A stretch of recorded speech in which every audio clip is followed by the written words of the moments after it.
No buzz about him being in New York. No real tabloid interest. Didn't really say anything interesting.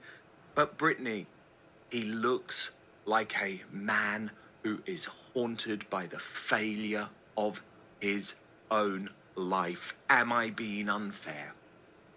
I really don't think you are because he has to be spiraling in many ways. Like, I don't know Oh, all the yes. details of everything going behind the scenes, but because Harry, I think, is stuck in this sort of post Mexit life, he's continually reacting to the things that did not go well in their initial Mexit announcement. He still wanted to be a part-time working royal. He was denied. He wanted security. He was denied. He wanted to travel around the Commonwealth. He was denied, basically shoved out and publicly told basically that, hey, we really don't need you anymore. And he's continually being in this cycle, I think, of not being able to get out of that horrible mistake that was Mexit. Whereas Meghan is, I think, wildly enjoying the freedom from the royal family. I think Harry is desperately missing the royal family, desperately missing his role, his purpose, and he's directionless. I mean, they pay him $500,000 to go up there and say basically nothing.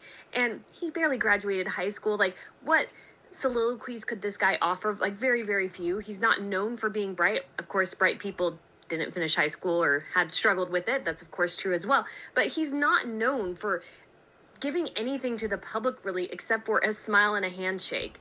And so at this point, he has no purpose or direction in life. He has no job.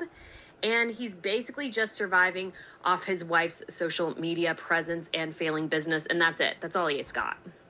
Oh, Brittany.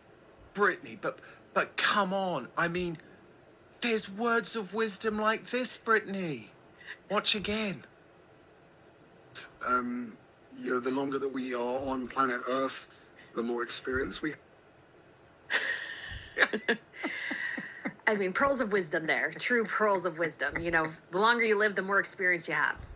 You know, like, what can you say? That's like sort of Captain Obvious. But again, $500 of $500,000 for his appearance, and that's the sort of thing that you get. But that's the sort of thing these And he's not people covering who up the bald portray spot. ideas deserve. Brittany, the bald spot still is there. Everyone was saying to me this weekend, oh, no, he's gone away. Actually, what he was doing over the past couple of weeks was some form of, I'm not saying cosmetic surgery, Brittany, because we know that there's loads of non-invasive things that can be done in the US, right? Like, you probably know more about this. Not that you're not all natural personally, Brittany, but, you know, lots of Americans in Hollywood often disappear for a little while and they're either doing Very true. the hair transplant or the fillers or whatever. But I mean, I guess he looked marginally better, but I don't necessarily buy that is the reason that he's been out of the public spotlight. But the fact is, he has to go to New York because he has to make the money. And I felt like he just looked like a middle-aged advertising executive giving a speech to people who don't really care. And sure, they've got their phones up, but they've got their phones up because they want to say, oh, God, this is the guy who we've paid all of this money for. Like, what did we get out of this? Like, there's just no genuine excitement. Have you ever seen someone trample over their own personal brand more than Prince Harry? No, and when he walked into that room, like, the applause was kind of tepid. It was like wasn't really enthusiastic. You weren't getting a bunch of screaming and hollering and whooping or anything like that. And it might have been obviously the crowd that was there, but at the same time, it's like if they're business professionals or what have you, it's like this guy doesn't have a business. This guy has no purpose talking to anyone about almost anything.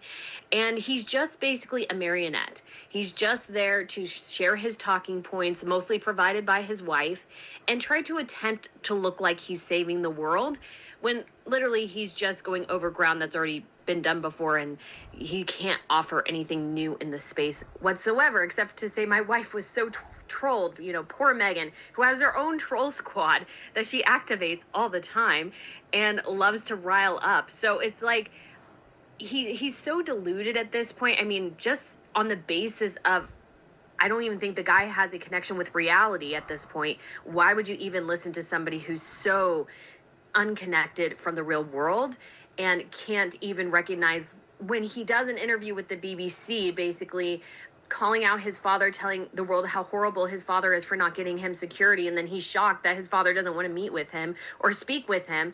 It's like, why would you even talk to this guy? He just has nothing, I think, worthwhile to say, share, or definitely no pearls of wisdom to give out. Absolutely not. No pearls of wisdom whatsoever. And I mean, as Meghan's mole also pointed out about this, Prince Harry went from being a respected member of the royal family to making $125,000 to $250,000 a pot, so Meghan can continue pretending to be a businesswoman loser, which might sound tough, but I mean, there is something just quite awful about this, given the opportunity that he had. But first, these days we're living through economic whiplash, soaring prices, vanishing savings, and headlines that seem designed to confuse more than inform. We're